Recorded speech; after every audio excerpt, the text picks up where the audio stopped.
Assalamualaikum warahmatullahi wabarakatuh. Perkenalkan, saya Ayu Anita, NPM 1922010009. Saya di sini mewakili kelompok 4. Ingin mempresentasikan hasil diskusi dari kelompok kami yang berjudul Tren Isu dan EBN pada Gangguan Persepsi Sensori di Tatanan Klinik. Berikut adalah nama-nama kelompok dari kelompok 4.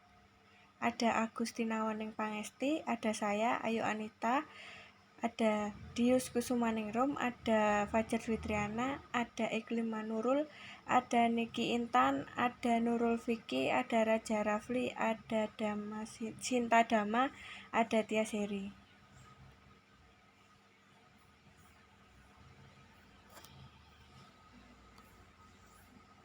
Untuk yang pertama, saya akan membahas tentang introduction. Otitis media supportif kronis atau OMSK adalah radang kronis telinga tengah dengan performasi membran timpani dan riwayat keluar sekret dari telinga atau otere lebih dari 2 bulan. Berdasarkan studi epidemiologi, diperkirakan bahwa negara-negara dengan tingkat insiden tertinggi OMSK terletak di daerah tropis dan subtropis, sekitar 90%. Penderita OMSK berada di negara miskin dan negara berkembang, yakni di Asia Tenggara, Pasifik Barat, dan Afrika. Kehidupan sosial ekonomi yang rendah, lingkungan kumuh, dan status kesehatan serta gizi yang jelek merupakan faktor yang menjadi dasar terjadinya peningkatan prevalensi OMSK. OMSK dapat diklarifikasi menjadi 2 tipe, yaitu OMSK tipe benigna dan OMSK tipe maligna. Pada OMSK tipe benigna, proses peradangan terbatas pada mukosa saja. Biasanya tidak mengenai tulang dan perforasi terletak di sentral. Sedangkan pada OMSK tipe maligna disertai kolesteatoma. Letak perforasi biasanya di marginal atau atik.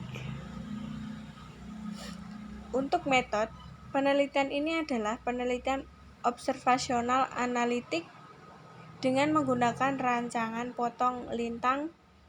Penelitian dilakukan di instalasi rekam medik bagian THT KL RSUD Dr. Muhammad Husain, Palembang dari bulan September sampai November 2016. Sampel penelitian ini adalah semua pasien yang terdiagnosa otitis media supuratif kronik di bagian THT KL RSUD Dr. Muhammad Husain, Palembang periode 2014-2015 dan tercatat di rekam medik yang memenuhi kriteria inklusi. Kriteria inklusi dalam penelitian ini adalah seluruh data rekam medik pasien yang terdiagnosis otitis media supuratif yang membuat hasil pemeriksaan audiometri nada murni. Kriteria eksklusi dalam penelitian ini adalah otitis media supuratif kronik dengan komplikasi dan rekam medik yang tidak lengkap atau tidak terbaca. Selanjutnya, result. Penelitian ini adalah penelitian observasional analitik dengan menggunakan rancangan potong lintang untuk menganalisis hubungan antara gambaran histopatologi dan staging pada penderita karsinoma sel basal atau KSB regio orbita. Pada penelitian ini didapatkan subjek penelitian sebanyak 116 orang.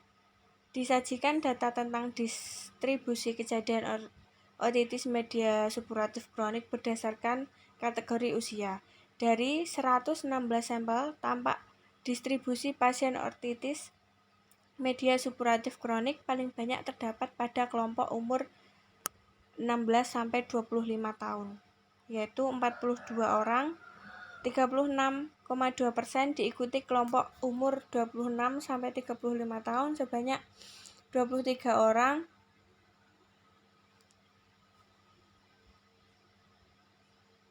19,8%. Kelompok umur 36-45 tahun sebanyak 21 orang. 18,1%. Kelompok umur umur kurang lebih 16 tahun sebanyak 14 orang, kelompok umur 6,55 tahun sebanyak 11 orang, kelompok umur 56 sampai 65 tahun sebanyak 4 orang, dan kelompok umur lebih dari 65 tahun 1 orang. Selanjutnya, analisis. Analisis data dilakukan dengan menggunakan program Statistical Pancake for Social Science atau SPSS versi 22.0 for Windows. Analisis data yang digunakan adalah analisis univarian dan analisis bivarian. Analisis univarian dilakukan untuk memperoleh gambaran distribusi frekuensi masing-masing variabel yang diteliti. Analisis bivarian adalah analisis yang menghubungkan antara variabel terikat dengan variabel bebas untuk mengetahui hubungan antara dua variabel tersebut. Analisis bivarian dilakukan uji Chay-Quark untuk menganalisis signifikansi hubungan variabel terkait dengan variabel bebas. Untuk discussion, dari hasil analisis univarian distribusi usia pasien otitis media supuratif kronik diketahui bahwa distribusi pasien tersebar paling banyak pada rentang usia 16-25 tahun, yaitu sebanyak 42 orang, 36,2%, diikuti usia 26-35 tahun sebanyak 23 orang, 19,8%, dan cenderung menurun di atas usia 45 tahun. Banyaknya kejadian UMSK pada usia lebih dari 18 tahun disebabkan karena terpaparnya infeksi dari lingkungan higien dan perilaku sehat yang kurang baik serta adanya riwayat infeksi kronik yang tidak diobati secara adekuat. Sering bertambahnya usia, angka kejadian OMSK menurun menjadi 1,7% pada usia lebih dari 50 tahun.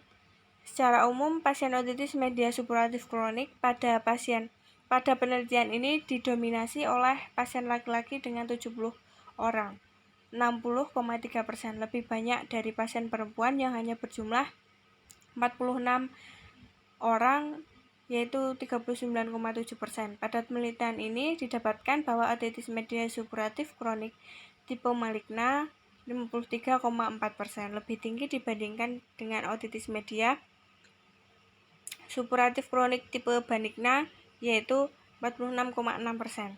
Jadi dapat disimpulkan bahwa derajat gangguan pendengaran lebih berat pada OMSK tipe maligna.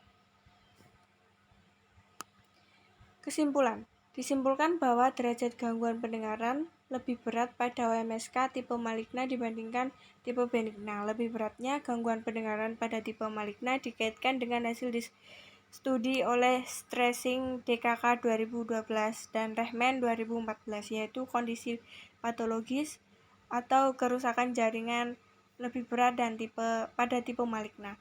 Berdasarkan hasil penelitian disimpulkan sebagai berikut.